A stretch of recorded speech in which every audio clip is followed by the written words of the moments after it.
You're listening to The South Stands, a Buckeye football podcast by Ohio State fans for Ohio State fans on Apple Podcasts, Spotify, Google Play, and SoundCloud.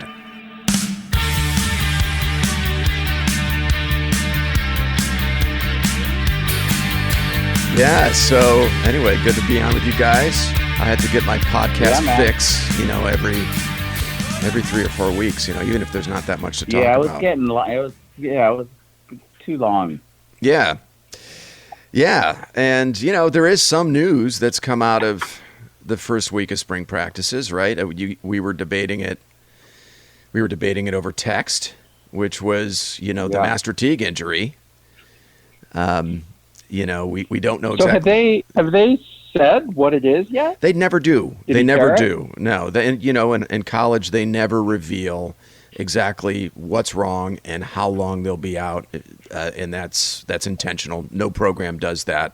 I mean, unless the kid volunteers the information himself, right? Which was the case last year with Justin Fields, right? He said after the Penn State game that he had a sprained MCL, so he volunteered that information. But unless the kid does that or his parents does it, that the program doesn't reveal exactly what's wrong. But the reports are. The word around the campfire is it's an Achilles injury of some kind. Yeah. And if that's the case. Yeah.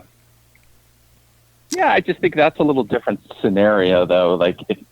Because if he tore his Achilles, he's done for the year. I mean. Yeah. Well, take it from somebody. So I just don't think it's, I understand the privacy side of it, but. It's not like gamesmanship, I guess, right? Right. 100%, is he going to play? Is he not going to play? It's like, no, if he tore his Achilles, the dude's out for, 2020. It's just no two ways around it. Yeah. Yeah, I don't understand it. It's one of these, it's a privacy thing. I think maybe they're also trying to protect these kids' futures, beyond college by not, revealing or putting injury information out there if they're, they have NFL futures. Although, an NFL team's going to do their due diligence. These kids get physicals if they've had a serious injury going into the end. So I don't understand it. It's one of those silly kind of old school rules that, college football still abides by that I don't quite understand. But those are the circumstances. It sounds like an Achilles injury. He's going to miss the spring entirely. And, Ryan Day was interviewed after day one. So I guess this would have been Monday afternoon. And this is before Teague was hurt. And he was asked about the depth of the position. And at the time, they only had 2 scholarship running backs available, Teague and Steele Chambers. And Day said, we're one injury away from a crisis. And then that injury happened. Although he did say that he expects Marcus Crowley back before fall practices resume. But Paige, I think you said this in one of our pods earlier this year, that if we're banking on a kid, a running back coming off a serious knee injury, especially one who hasn't played much at all at the college level, that's dangerous. He's supposed to be a baller, though, man. Oh, I agree. I think what this just does is it just brings Justin Fields running into this, the running game, into the whole thing, which scares the shit out of me too. Well, right, and I just think as you saw Ohio State get into the rigors of Big Ten play, starting with that Wisconsin game in Columbus, I remember Fields got up a little gimpy after a touchdown run. I think he landed awkwardly on his back, and then from that point forward, it seemed like every week. Fields was, there was at least 1 or 2 plays in every game. Clearly the Penn State game, he had to leave the game for a bit in that game. He had to leave the Michigan game. I don't think the solution is running Justin Fields. I think maybe he runs enough to keep a defense honest, but I think they have to be a threat from the running back position running the football, not only to protect Fields, but also – look, the standard I'm applying to this year's team is, are they good enough to beat the SEC champ or Clemson in a semifinal game, and the SEC champ or Clemson in a national title game? So they're going to have to face those 2 teams more than likely in back-to-back postseason games to win a national title. And I think, Paige, I think you had said earlier this week that you weren't all that worried. You felt our offensive line was going to be good enough where, anybody could carry the ball and average 100 yards, and that might be true for most of the Big Ten schedule. But I'm thinking kind of look bigger picture. You look at what a difference J.K. Dobbins made last year against Clemson, the healthy Dobbins in the first half versus the nicked up Dobbins in the second half. The offense was like night and day. So I think you have to have an impact player running the ball from the running back position to win a title. Otherwise, it's really tough to do it. I don't know. Is that still your thought, the way you're looking at it, Paige, that you're not that worried and they'll find somebody, they'll figure it out, or how are you feeling about it? Yeah, pretty much. I mean, running backs are, they're not a dime a dozen, but I think it's just much more important to have a dominant offensive line, and you can kind of plug and play at that position. Now, if you have a super special talent like a Zeke or maybe even Dobbins for that matter, it does make a difference. I think they'll be fine. I mean, they'll be able to plug in one of those guys, and then it's funny, like then you start to go back and look at some of these other kids that they've recruited, and Kendall Gill played running back. I guess that kid, even Cade Stover, played running back. Oh yeah, Jalen Gill, Jalen Gill, yeah, exactly. So they'll be able to figure it out. But then back to the other thing, I totally agree with you. I think the exact wrong thing to do, though, is go back to an RPO and then you just have Fields running left and right, especially with what we could potentially be seeing with this wide receiver core. Yeah. You need to keep Fields on the field at all costs. So, if you have to sacrifice a series or two in a game, you're just not gonna want to do that. I mean, you think back to like the JT Barrett days, Urban Meyer just, he would just beat that kid into the dirt how many times he ran, and it's just like, that is not going to be the solution with Fields and what you have potentially with this wide receiving core. And, Day and Wilson, they're creative offensive guys. I also think, you gotta play the cards that you're dealt. So come up with some, new schemes and some creative twists if you end up not having, a really potent rushing attack. And I totally expect them to do that. Chad, where do you stand right now on the running back situation? Do you see it as a huge worry, or do you agree with Paige that you think they'll figure it out and they'll be okay? I've been reading that our offensive line is going to be better than it was last year, and that's that's huge. Yeah. So you've got that wide receiving core we have is ridiculous. Now, I know you have to have a running game to fully, take advantage of your passing game, but I think with Fields back there, that offensive line, you throw, Steel Chambers in there, if he can, get a few plays here and there along with Crowley, and then Fields running, defenses aren't going to be able to just sag back. So I don't think we need some 2,000-yard rusher, but obviously it would be nice to have Tig, but I think we'll be fine. Yeah. With what we have to surround everything with, you know what I mean? Yeah, I think if you're going to put your faith in the way Ohio State's recruited and their player development, there's good reason to trust that, right? There's obviously a great track record there. And then, Paige, as you said, you've got a creative mind, not only in Ryan Day, but in Kevin Wilson. I think if you're putting your stock in that, that's a pretty good investment. There's reason to trust that. If Crowley is indeed going to be back in time for fall practices, he can get some reps there. You pair him with Steel Chambers, who, look, he's no chump. Chambers was basically a top 200 player. I think he fell just outside the top 200 as a prospect in the 2019 class, according to 24/7 Sports. He's a big, strong dude, 6'1", 220. That's kind of like Carlos Hyde type frame. Now, he only played in 4 games last year in mop-up duty, 19 carries for 135 yards and a touchdown. But he's a good player. He's not, we're not talking about a walk-on or some kid that, 1 or 2 star prospect. He's a solid 4-star out of Georgia, right out of SEC country. Probably, I don't know this for sure, but I would assume he played against pretty good competition at that level, in high school. So, right. So they could be okay. McCall, well, never know. Maybe he'll show up. I mean, Demario McCall. I mean, when here's his name comes up again, and I tell you, he is Bam Childress 2.0. I just here's a guy whose name always seems to come up at this time of year. They haven't found a spot for him yet. Last year he was relegated to fair catching kickoffs. But yeah, and Ryan Day in his press conference on Monday talked at length about McCall. Now again, this is before the news broke of Teague's injury, but he talked about using McCall in the slot and talked about using McCall at running back a little bit. He said, part of the reason McCall didn't get his opportunities last year is that KJ Hill was just too good to take off the field in the slot. And of course, J.K. Dobbins was too good to take off the field at running back.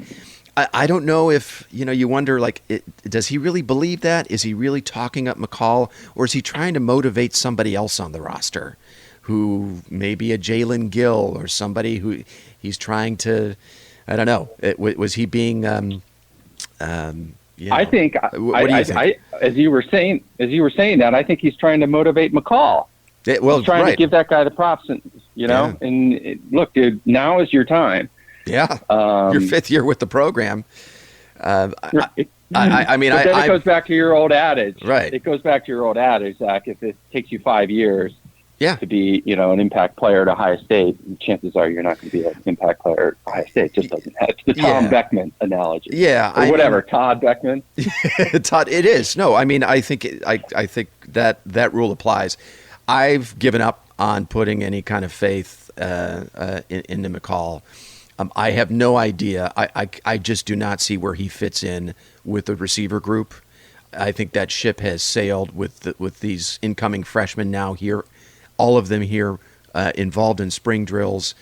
That's bad news for McCall. I have no idea where he fits in unless we're talking about major injuries, in spring and in the fall.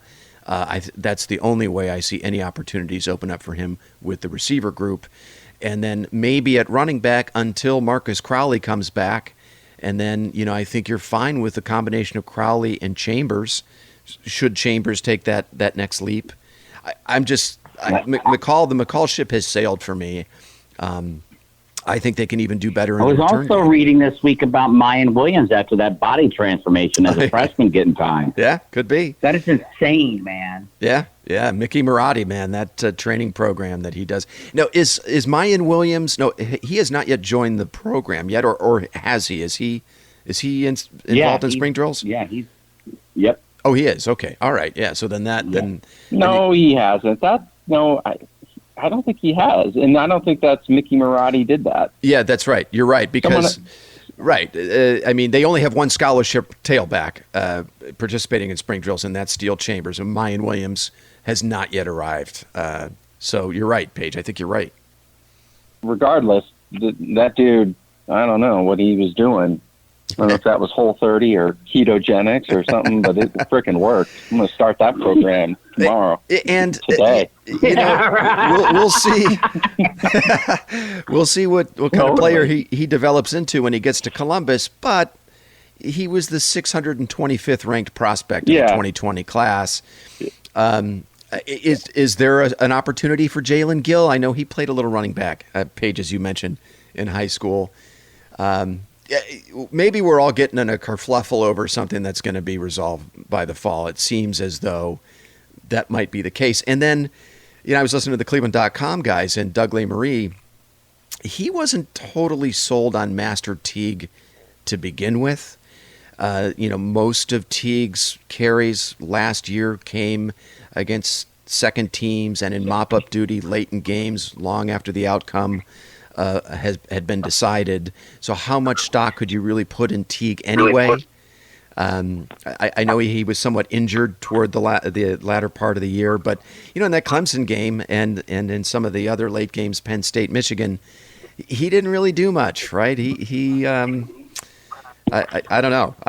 There were questions, in other words, going into the offseason about whether he was going to be good enough to be the bell cow back in 2020. I don't know. What are your guys' thoughts on Teague? Anyways, let's say he were healthy. Were you guys big believers in Teague to begin with, Chad? What was your view of him?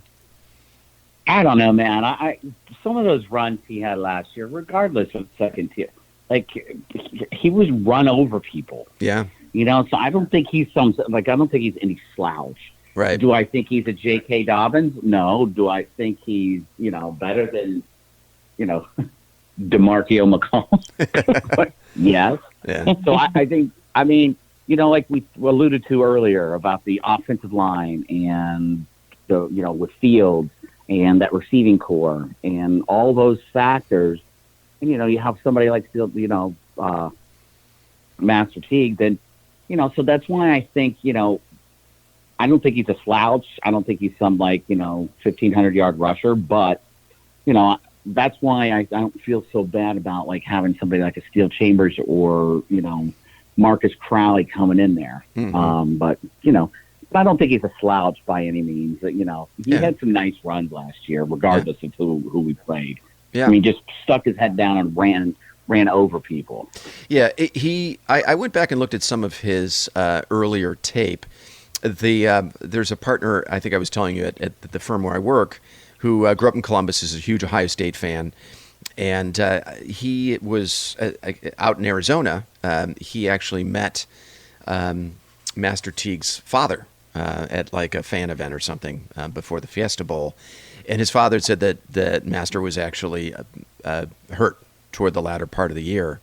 And after he told me that, I went back and looked at some of Teague's tape, and he definitely seemed a lot more explosive through the first 8 games, more breakaway speed,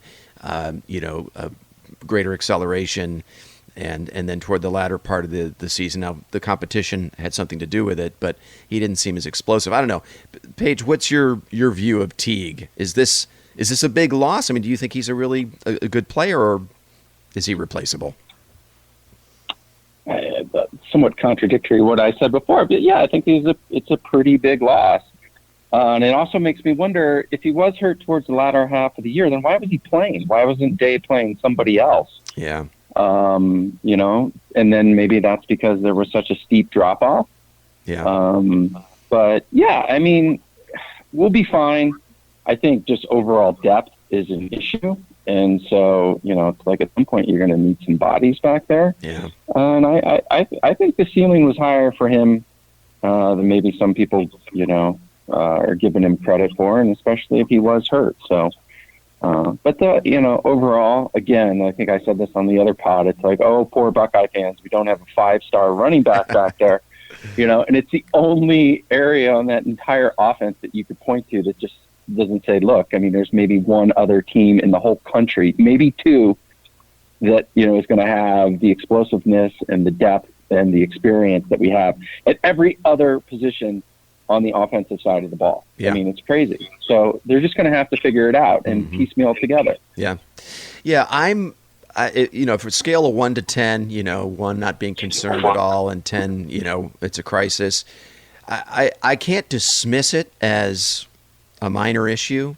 But I'm not going to say it's, especially at this time of the year, that it's an all-out crisis. But it's something that they have to have sorted out actually pretty quick, because you travel to Oregon in week 2, and there aren't a lot of spots on the games on the regular season schedule, I think, where you really going to need a big-time playmaker at running back. In other words, where you can get away without having that guy. There's probably 10 games on the schedule where they can.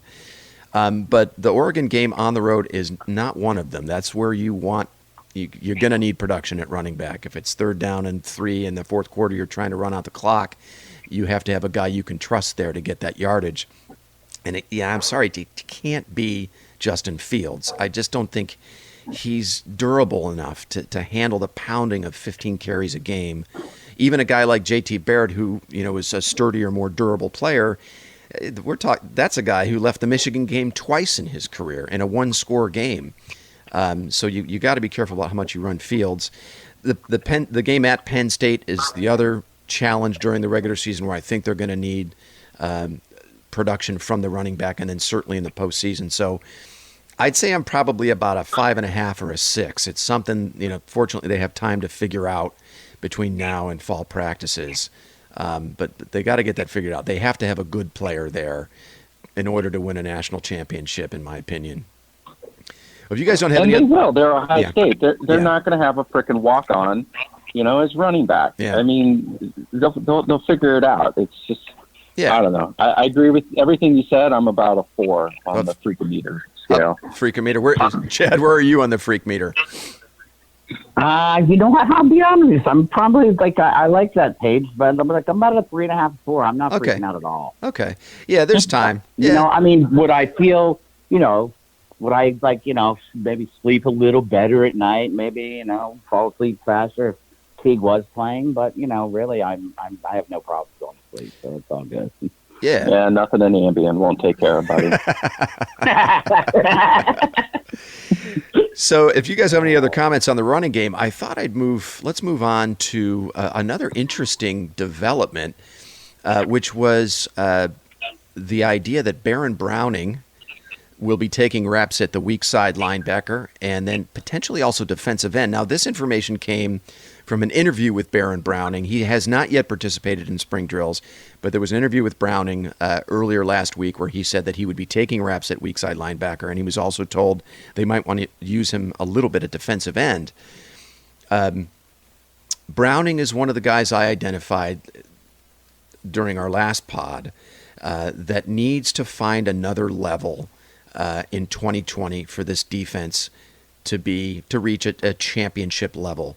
I think he's one of the only guys, returning kids, that has proven explosive playmaking ability on the defensive side of the ball. When I say explosive playmaking ability, I'm talking mostly about getting into the backfield after the quarterback, making tackles behind the line of scrimmage, forcing turnovers, things like that. And I think Browning, they really have to unleash him as that type of a player because, as you guys well know, Chase Young is gone, Malik Harrison's gone. With those two guys, a ton of production leaves in terms of tackles for loss, quarterback sacks, and that sort of thing. Paige, what is your view of Browning and where he fits in next year? What do you think of the idea of him moving to the weak side and potentially playing some defensive end? It just goes back to, okay, so we're going to live and die with Borland and Petey Boy back there. I mean, obviously they're going to play, and it makes me scratch my head because I just don't see how you're going to be moving Browning around like that, especially with the perceived depth on the defensive line. Mm-hmm. But they must just see something in those guys that the casual fan doesn't see. And maybe it's as simple as, hey, they might not make the spectacular plays, but they're solid, Mm-hmm. They understand their reads, and for the most part, they get the job done. Right. But again, it just, we'll beat 10 teams on our schedule, regardless who's playing that position. That's all fine and good. But against, like you said, Oregon and Penn State, those are going to be tough, regular season games, and then hopefully we make the playoffs. I don't know. It worries me against the elite competition. Mm-hmm. So, but maybe Mitchell. You're hearing good things about him. Maybe he's going to make the leap, and they see other guys being able to step into that into the linebacker slots, and feel like they can do that with Browning. And I obviously they know what they're doing. So Yeah. I'll roll with them on this one, but it makes me scratch my head. So Browning, to me, it's a logical move. I think he is a much more instinctual see ball, get ball type linebacker where they just turn him loose a la, Darren Lee. To me, it makes more sense that Browning would play there. And I think he'll be really good there. He'll probably get a lot more snaps playing there as the starting weak side linebacker rather than in a rotation with Borland. And, actually, he turned in he had great production playing limited snaps in a rotation with Borland in terms of quarterback sacks, tackles for loss, that sort of thing. So that move makes sense. But what I'm hearing for you, Paige, is we're back to still being worried about Borland and Pete Warner. So, Chad, what are your thoughts about the move for Browning? Does that make sense to you? Yes, I'm a big Browning fan. So, and he's one of the fastest linebackers on the field, both teams at all times. And he's a hunter, man. Yeah. He goes after the ball, and I like, obviously if they feel it's something like that, that can make more plays, get him on defensive end. I don't think they're talking about him replacing we've got some really good defensive ends out there. Obviously one of the best in the country, if not the best, Zach Harrison for next year. But, if they can get him on the field somewhere where he's going to be able to chase the ball down, I'm all good with it, whatever it takes. But, I'm comfortable with Pete Warner. I mean, they're NFL scouts are talking about him being, a first round pick next year. Wow. Because of the way he. No way. No fucking way. Dude, I can show you a couple articles, man. He's got the pass coverage for a linebacker. Is that in the Belpre Beast, the local edition you're reading that? What are you talking about? No, dude, I'm telling you. Late first round, fucking definitely second round, they're saying. Wow. Yeah, I don't know if I see first round potential out of Warner. Borland, Tough. I read that Tough is one of the biggest leaders on that team. I think that's why, he's slower than shit, and but I guess he's like a really big, vocal, energetic leader on that team, and that's I just can't see him being on the field, especially because I've been reading good things about that Tommy Eichenberg, Dallas Gant. You've got, there's other players like Mitchell. I think I'm so excited for him, man. It's time for him to get in there. He's been plagued with injuries. Yeah. But, I think probably before we get into the meat of our Big Ten schedule, you're going to see a couple of those boys that I mentioned there, and Tough not being on the field. Interesting. Well, if he's already played as much as he has, he's Tough Borland started getting reps and then actually became the starting middle linebacker in 2017. And then I think that was his best year. That was pre-Achilles injury. But he's been the guy in the middle there this is going on 4 seasons now. I think he's going to continue to be part of the rotation. They like what he does in terms of getting the defense called. He's the quarterback of that defense. He's a smart player. They do like his leadership. Hey, they had an opportunity to make a change there last year when they swapped out most of the defensive coaching staff, but the new guys came in and they clearly like what Borland can do. It would seem to me, I think, Chad, you mentioned the guy, Taraja Mitchell, would be the man that would probably then rotate with Borland in the middle if we do see our guy Baron Browning move to the weak side. So that does open up an opportunity for Mitchell, and that it is time. Like Mitchell, it's hey, I know he's had injuries, but we've been talking about this guy for 2 years. We were all anticipating that he'd be taking snaps from Tough Borland last year, and that didn't happen. They kept Baron Browning, who really isn't naturally suited to the middle, in the middle. It's time for Mitchell to step up here, and I would assume if he does that he would rotate with Borland in the middle. I personally think it makes total sense for Browning to move to the weak side. He's one of the only proven explosive playmakers on defense returning this year. They have to deploy him wherever they can to get after the quarterback and be disruptive in the backfield. The other piece to this discussion was the idea that he might get reps at defensive end. And that leads to my next question. If he does get reps at defensive end, what does that say about our defensive end rotation in 2020? I think there's this popular notion that we're loaded at defensive end, but are we? Chase Young's gone. There's no Nick Bosa. We're not talking about guys with even a Tyquan Lewis or Sam Hubbard profile returning on the defensive line. Now, the potential's there. Recruiting profiles are there. We've seen some flashes from these guys. But Tyreek Smith, Jonathan Cooper, Tyler Friday, Javonte Jean-Baptiste, those guys have had some nice moments, but we're talking about between those 5 players, Smith, Cooper, Friday, 4 players, and Baptiste, a total of 6.5 sacks and 10.5 tackles for loss from last year. That's not great production. And I know there were some injuries in They're there. young, though, man. Well, Jonathan Cooper's a fifth-year senior. Tyreek Smith is Well, going into yeah, his but- third year. Tyler Friday's going, if I'm not mistaken, into his third year. Jean-Baptiste. Yeah, he'll be a junior. Yeah, we're talking about guys now heading into their third, and in the case of Cooper, fifth year. I know there have been Baptiste injuries. will be a sophomore.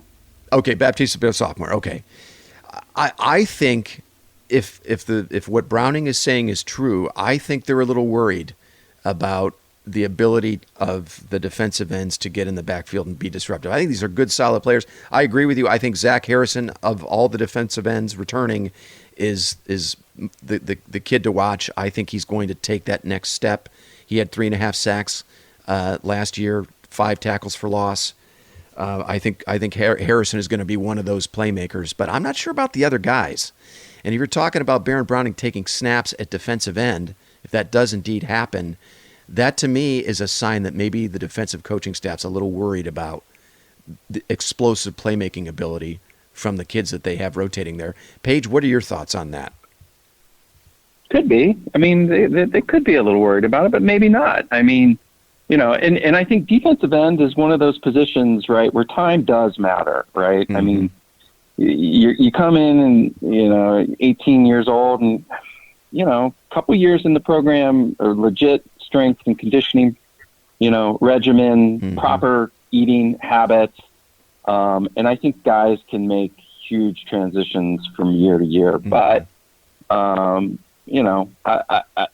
like you said, like the recruiting pedigree is there. I would expect, at least one or two of those guys, to make gigantic leaps from where they were last year. Yeah. Will they be Chase Young? Probably not. But Harrison has a chance to be, probably not Chase Young level, but it's possible. But you're also talking about a guy that's going to go number 2 in the draft. So it doesn't happen every single year. Yeah. And, with the 2 Bosa brothers and Chase Young, really it's almost like, we're ridiculously spoiled. So, yeah. Well, now this wasn't in the Belfry Times there, PCH, but there's a lot of people saying that Zach Harrison is going to be better than Chase Young. Wow. Yeah. That's a high measuring stick, but we saw similar production from Harrison, maybe even I think slightly better production from Harrison in his freshman year versus Chase Young in his freshman year. He got 100%, I think. Yeah, I think he was. Yeah, well, if Harrison is on a similar growth trajectory in his sophomore year to Chase Young, then we can expect, a pretty good defensive line, because by the end of his sophomore year, Chase Young was a menace. Right, by the last 3 games of the 2018 season, Chase Young was really the player that he was in 2019. So, right. Yeah, no, I mean, you make a good point. And again, we go back to you trust the way they've recruited. You can certainly trust the player development track record under Larry Johnson, right? I mean, if there's anybody that's going to get the best out of these kids, it would be Johnson.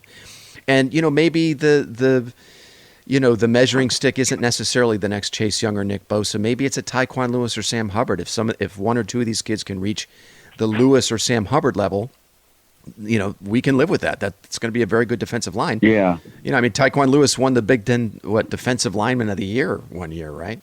Yeah, and I agree with Paige. Like, maybe, and I think he as well, Zach, but maybe that's not the fact that they do see that talent. But they linebacker, they're okay. They've got to give Baron Browning somewhere to get him back with, because he's that good, or he's taking the leap that he's going to be the player that they had. And if it's a defensive end, then so be it. Then, so I don't know if that's really, if we should look at it like the players on the roster right now are just not that great, but that's what I'm hoping, but who knows? The linebackers have been, I don't know, this is a big year for some of these kids. Taraja Mitchell, Kayvon Pope, Dallas Gant, these are guys now that have been with the program a long time. They're heading into their third year. And I don't know. And you got Justin Hilliard. Yeah, and Hilliard, who's been around a long time. He's a graduate, at this stage. I hope we start hearing from these guys. I hope they really put, I want at least one of these guys to put themselves in the position of where we can't keep this kid off the field. Otherwise, we might be looking at that class as we've had a few swings and misses at those positions. Maybe we didn't recruit well there. This is a big spring for all three of those guys. Right. And here we are as fans. Our biggest worry on that defense, I think you guys would agree, is still at linebacker. And it is a little puzzling that, Borland and Warner, I think Warner does get a bit of a bad rap. He's a better player than I think people give him credit. But Borland in particular, that there hasn't been a player that's been able to take snaps away from him. That I don't know. Sorry, go ahead. Think about the linebackers that we've had, right? Okay, you got McMillan, you got Laurinaitis, Darren Lee, AJ Hawk. Even those guys made immediate impact. Maybe not their freshman year, but a lot of them their freshman year, but certainly by their sophomore year. Oh yeah, Ryan Shazier, another one. Shazier, exactly. Yeah. And it's like those guys. They popped are so early. Good. They have to see they popped early, and these other guys aren't. So if they haven't popped yet, what makes us think at that position, right? Mm-hmm. Because it's not like defensive end where you got to get, you're going up against 300-pounders on the other side. It's a lot more just raw athleticism, instinct, and those guys can see the field much more quickly, I think, than offensive, defensive linemen. If they haven't done it this to date, I don't know when are they going to do it. Think that when are they going to do it, and why is this year that they are? Yeah, if you haven't beaten out Borland and Werner by now, you're probably not.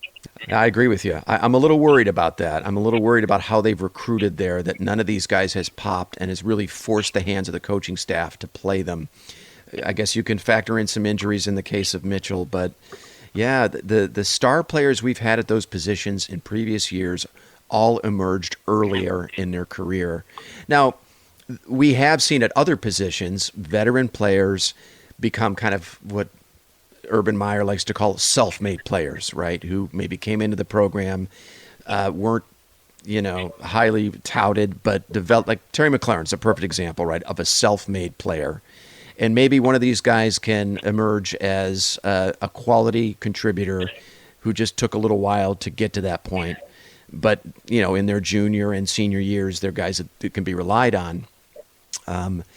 But I think, this is a big spring. I would hope we start hearing it from at least one of these guys that the light's gone on and they're going to force the coaching staff's hand to play them, I mean, I know they like to rotate guys in, and there is opportunity for playing time.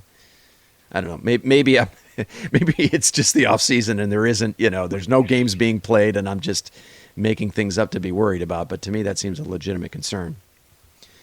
Yeah, if we weren't freaking out about something, what would we be doing? Yeah, I'd be right, exactly. Right. There was another piece of news, a little tidbit that came out on the other side of the ball, which was very interesting, and that is what looks like Garrett Wilson's move from the outside to the slot, which. We kind of talked about this in the last pod. There was a rumor circulating. I don't want to say rumor, but there was some discussion around perhaps Chris Olave making a move into the slot to make way for a Julian Fleming or Jackson Smith and Jigba, just to get more of these younger kids on the field. But either way, a player like Wilson or Olave, I think Olave is probably just too fast. You got to keep him on the outside. But Wilson moving into the slot, that has all kinds of amazing potential for me, and it has me all hot and bothered. Chad, what do you think about that potential move for Wilson? Love it. Yeah. I mean, it just shows you what kind of talent they got on that team. And that's a player that can just, you give him the ball, man. Like the kid can move. Yeah. He's got unbelievable hands. He's got speed. He can make you miss. So it's exciting, man. Yeah. I think if you look at the KJ Hill, the player they had there previously, he was a reliable guy. He had some big plays, but really he was your traditional slot type player, a guy you would go to on 3rd and 6 to get that first down. But he wasn't a player that opposing defenses were going to be worried about beating them vertically. But Wilson brings a different skill set, and I think that he brings a whole new set of worries for opposing defenses. Paige, what do you think about that potential move? Do you like that? It worries me that they're just going to take a lot of balls away from my man Luke Farrell, and it's going to be a big tight end year. So I don't know what the hell they're thinking, because this is the year of the tight end for the Buckeye offense. I keep waiting for it, but this is it. Man. Yeah. No, that dude is. I mean, he's got great hands, and I think that's maybe part of it also. Mm-hmm. Like he can be that guy that's just, man, we have to have this first down. Yeah. Right. And so he just runs like a little curl, like an 8-yard curl, and boom, you're going to get him. But it's also, like Chad said, my God, you just have all this talent out there. You got to get these guys on the field. You're going to have to find creative ways to do it. And, if moving Wilson to the slot is one of them, then go for it. And just because you're in the slot doesn't necessarily mean that you can't run like a post down the middle, for 60 yards. Right. So I think it'll be really exciting with just the amount of talent they have at that position. Yeah, that's going to be really fun to watch, and it's great. It's really exciting that all these young wide receivers are early enrollees and participating in spring drills. We're going to get to see them in the spring game. I think it's I think it's a very exciting development. You're going to have a vertical threat playing in the slot. In Wilson, who's going to be flanked on the outside by two guys that can kill you deep, Olave, and probably, I think most of us are assuming it's going to be Julian Fleming. The playmaking ability there is I don't know. I mean, we might be talking historically great in terms of the history of the program. We'll see. Yeah, I think to play the slot, you have to be able to move well in short spaces. You have to have kind of almost like point guard quickness. And I know that Wilson has a basketball background. He was a really good basketball player in high school. And yeah, I think that makes perfect sense that he would make that move there. It also sounds like Jackson Smith and Jigba has been working a little bit in the slot.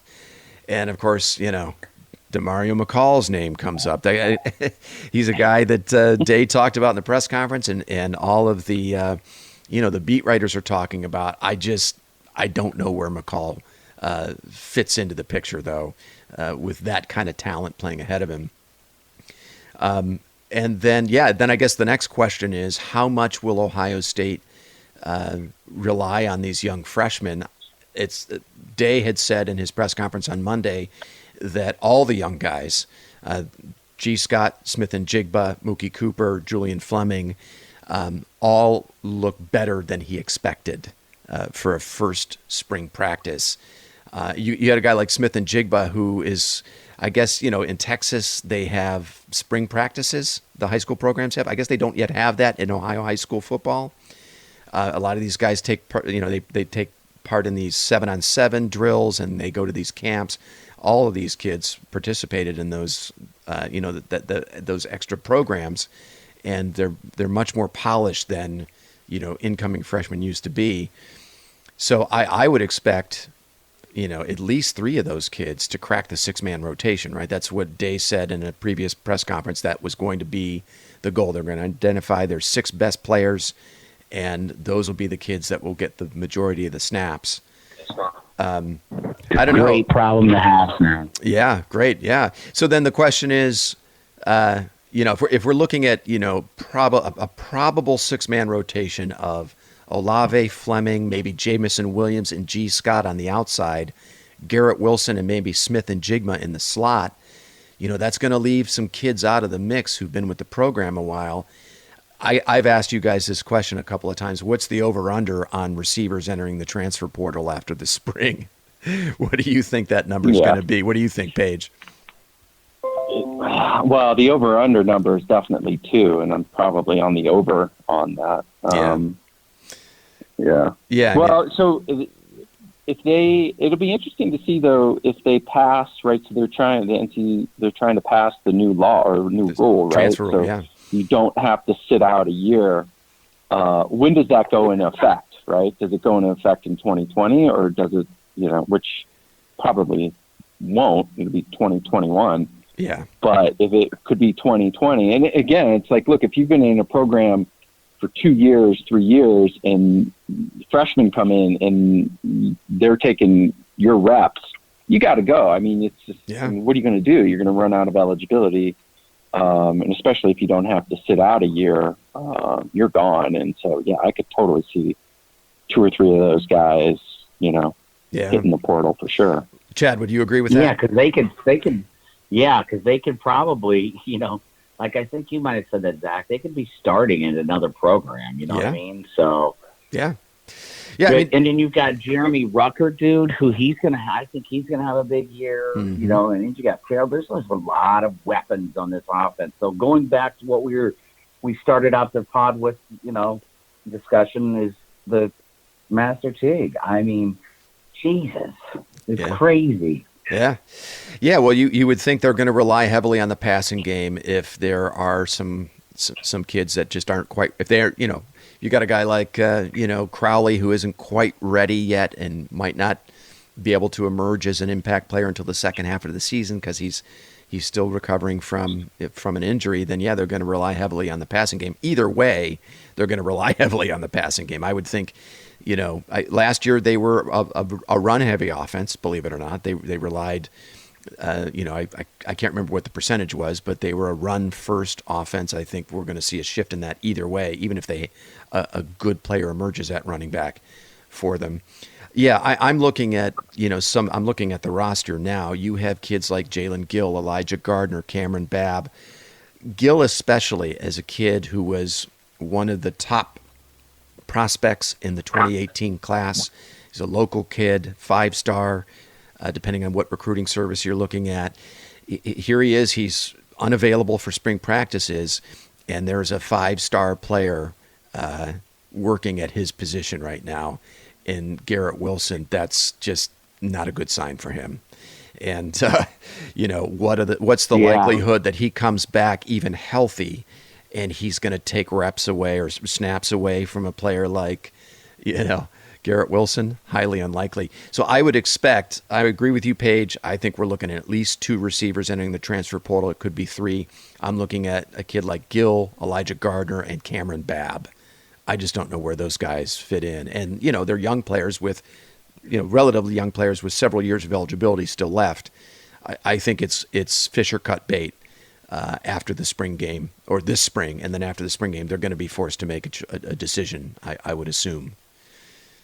It blows my mind that, I know from a kid's perspective, hell yes, you'd want to get a 6th year of eligibility, but Saunders, you're really going to see the field, dude? Yeah, that's another player. I agree with you. What useful purpose does that serve, especially if he already has a degree, which I assume he does? Why is he coming back for a 6th year? He's a really great kid. Yeah, smart, all that shit. But, dude, unless you just, want to just be there and work out with the team, which, some dudes are like that. But, dude, the chances of you seeing the field, I would think are probably really low. Oh, yeah. I would agree with that. And I don't know if he would also eat up a scholarship. I don't know if he would or not. Wondering. You would, if that's the case. You would, right? Yeah, I would think so too. And if that's the case, and there are some kids in the transfer portal that could help you, namely at corner or maybe even running back, that you could give that scholarship to, and you're giving it to Saunders for a 6th year. I don't know if my logic is correct there or if my facts are straight on that, but Saunders is another one. Unless he's going to be kind of just a locker room presence and a kid that they, a veteran player that's there to kind of mentor these young receivers, then I could see it. But I don't know, Paige, what are your thoughts on that? He was a captain last year, wasn't he? I'm pretty sure he was. Yeah. I'm pretty sure he was too. Yeah. It makes no sense, but they aren't they. I think they're also still over scholarships right now. I think they're at 87. You have to be at 85 when the season starts. So a couple of those guys are not going to be there. I don't know how that all plays out, but and that's with those the 2 guys that got kicked off the team. Yeah, like Jesus, it's like 90 kids on scholarship. I don't know. So, while we're on the topic of the Ohio State secondary, One of the other reports from the first week of spring practice was that Seven Banks flashed at one of the outside corner positions, which is good news. I'm glad to hear that. They're going to rely heavily on Banks now as the depth has taken a bit of a hit. Although I feel like in the case of the Wint and sorry, what's the other kid's name? Wint and Reap being kicked off the team. I felt like it was a cloudy picture with those two in the mix, as it were, because you had a group of kids who were had all been with the program a while that hadn't really accomplished or done anything yet, and now you've removed two of them. Right. I think that brings a little clarity to the room. But yeah, it was good to hear that Banks had made is making some progress and is turning heads early on in spring practices. They're gonna have to rely on him. Cam Brown is another player I think that they're gonna rely heavily on. I don't believe he's participating in spring drills right now. Day said when asked about the cornerback situation, would he just go with their three best regardless of where they played historically? In the past, whether in the slot or on the outside. And he said, yeah, that would be the case. They're going to identify their three best corners, regardless of where they played previously, and those are going to be the three that they're going to go with. And right now, it sounds like it's obviously Shaun Wade, Seven Banks, and Cam Brown. Those are the guys that are going to get the first crack at the three starting corner spots. And then it sounds like Josh Proctor is still nursing an injury. He's not been practicing. Marcus Hooker has been working at the single high safety spot. You know who else I've been reading a lot about Tuesday is true freshman Ryan Watson, safety, looking real good. So, and I know we've talked about this before. I have my doubts about young players playing right away unless they're really.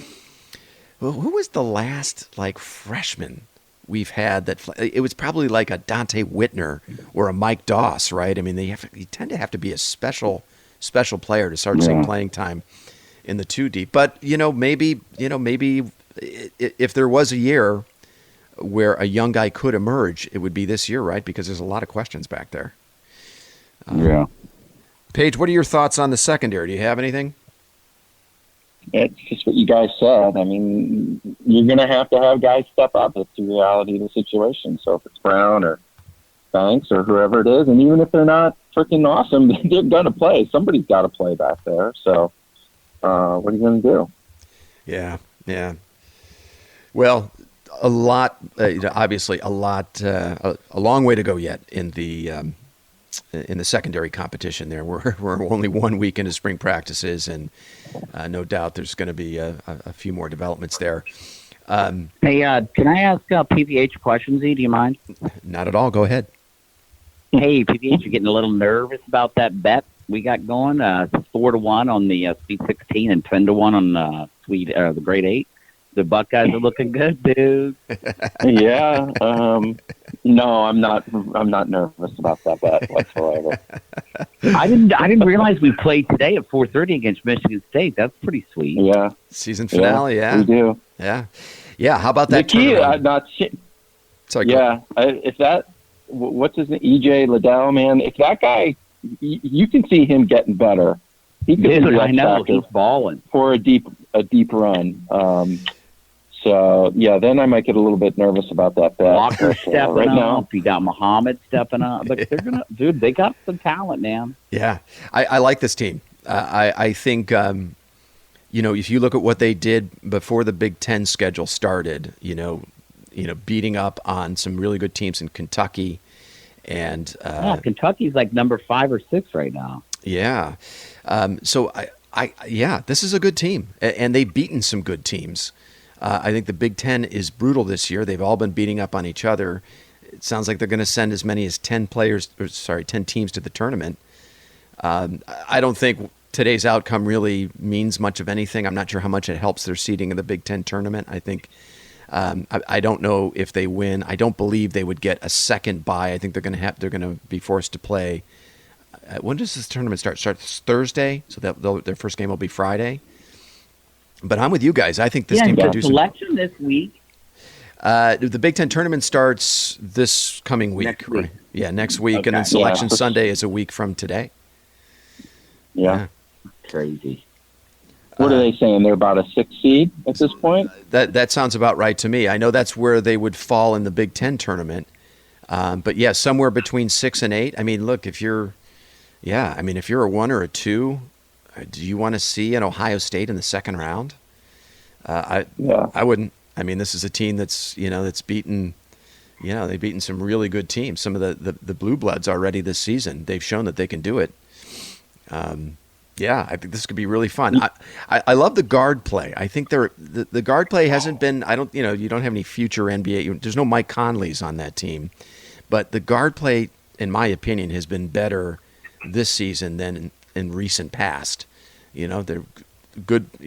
Making good decisions, taking care of the basketball. I love that this team hits their free throws. That makes me sound like an old man, but I love the fact that, when they have to salt away a game at the free throw line, they can do it, no problem. Everyone on the floor can hit their free throws. Yeah, and they're murder at the free throw line. I don't until you had referenced it, I hadn't really paid any attention to it. But they're very good. But now, of course, we jinxed them. They freaking blow it. Sweet 16. Chad, there goes Chad's bet at the free throw line. Somebody's going to go up and brick some free throws when you really need it. But when they go to that 3-guard set, they're pretty tough, man. And even on the defensive side, just locking guys down, like Muhammad. Yeah. He's a big dude, man. Yeah. Muhammad and Andre Wesson. They've got 2 really good wing players there, guys that can do a little bit on the offensive end. They can create their own shots. They're good shooters, but they can also lock down an opposing wing player on the other side. And I've been really, really impressed with C.J. Walker and Dwayne Washington in the backcourt. Was it last week against Michigan? Washington kind of kept Ohio State in it. Nobody could really hit a shot outside of Washington, and he kept them in the game from behind the arc in the first half until other guys started hitting shots. And then in the second half, I thought C.J. Walker had a really good floor game. He kept killing him at the elbow with that elbow jumper. He hit like 3 or 4 in a row. That helped Ohio State kind of extend out its lead, and then I thought he just had a really good floor game, just distributing the ball, taking care of the ball, and as we've already mentioned, they hit their free throws. So, yeah, man, I'm expecting this team to make a run in the tournament. Not only do I think they can, I'm kind of expecting it. And do we know when Kyle Young, if he's gonna? I know he's got a high ankle sprain. Is he any chance of getting him back? I don't know. Do you guys have an update on that? No, they're waiting on some shit, so who knows? Yeah, we'll see. But Walker's, like you said, Walker's stepping up. I'm excited. I'm glad that we got to do a podcast today, man. This was great. Yeah. I mean, we had to kind of, milk what little news came out as the first week of spring practices to kind of extend this out to an hour. But yeah, we're just at right about an hour. Which I wasn't sure we were going to able to hit. Well, if you guys don't have anything else to add, April 11th is the spring game. Maybe we can get together once again before the spring game, and then certainly we'll have a lot to talk about coming out of the spring game. But if you don't have anything to add, guys, why don't we shut her down and we'll reconvene in a week or two.